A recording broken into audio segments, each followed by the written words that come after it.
ناظرین، پاکستان کی تاریخ میں بلوچستان کے لیے کون سا صدر یا پھر وزیر اعظم مخلص رہا ہوگا؟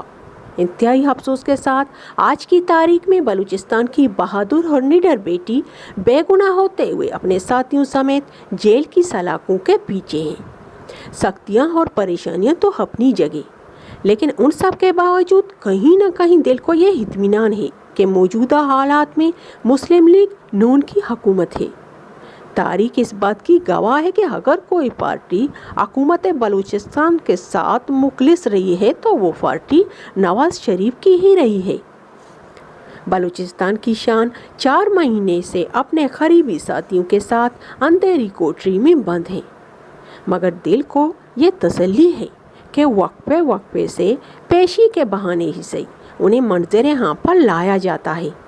یقین جانیے، ان سب کو دیکھ کر بلوچستان کے لوگوں کے دلوں میں امید کی نئی کرن جاگ جاتی ہے۔ ڈاکٹر مہرنگ صاحبہ کی آنکھوں میں امید کی لہریں اور لبوں پر سجی مسکراہٹ دیکھ کر بلوچستانیوں کے دل یقیناً باغ باغ ہو جاتے ہوں گے۔ ناظرین، آج اگر بلوچستان باقی صوبوں کی نسبت پسماندہ ہے تو یہ صحرا بلوچستان کے وزراء کے سر سجتا ہے۔ بلوچستان کی حکومت اپنی عوام کے ساتھ مخلص ہی نہیں ہے، وہ اپنی قوم کے بچوں کو پلتا پھولتا ہوا نہیں دیکھنا چاہتے۔ بس یہی وجہ ہے کہ وہ ترقیاتی کاموں کی طرف توجہ ہی نہیں دیتے، کیونکہ ملک اور شہروں کے اندر ترقیاتی کاموں کی بدولت ہی ایک عام شہری کو فائدہ پہنچ سکتا ہے۔ عام عوام کے بچے انہی ترقیاتی کاموں کی بدولت اپنے حالات بدل سکتے ہیں۔ شہروں اور قصبوں کے اندر اگر ترقیاتی کام نہیں ہوتے تو ان سب کا ذمہ دار اس وقت کا وزیر اعلیٰ ہوتا ہے۔ اس میں صدر اور وزیر اعظم کا کوئی عمل دخل نہیں ہوتا۔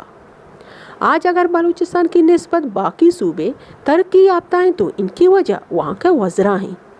وہ اپنی یوتھ کو اہمیت دیتے ہیں۔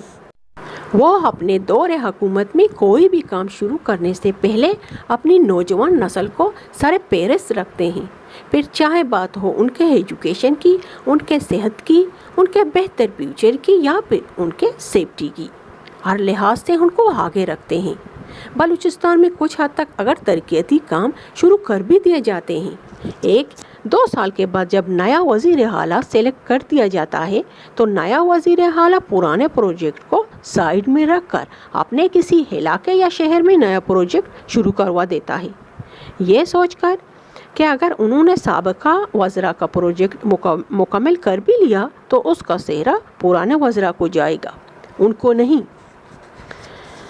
وہ یہ نہیں سوچتا کہ ان پروجیکٹ کا فائدہ سیدھا ہماری عوام کو پہنچے گا، وہ صرف اپنا فائدہ اور اپنے انڈر کام کرنے والوں کا سوچتے ہیں، ان کی بلا سے عوام باڑ میں جائے۔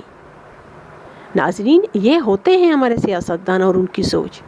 اگر بلوچستان کا سیاسی نظام اسی طرح چلتا رہا پھر بلوچستانی عوام کا اللہ ہی حافظ ہے۔ میرے پیارے ناظرین، آج کا ہمارا ساتھ بس یہیں تک تھا۔ اگر اللہ نے چاہا ملیں گے کسی اور دن کسی اور نئی نالجبل ویڈیو کے ساتھ، تب تک اپنا اور اپنے سے جڑے لوگوں کا ڈھیر سارا خیال رکھیے۔ شکریہ مجھے اپنا وقت دینے کے لیے۔ بھی امان اللہ۔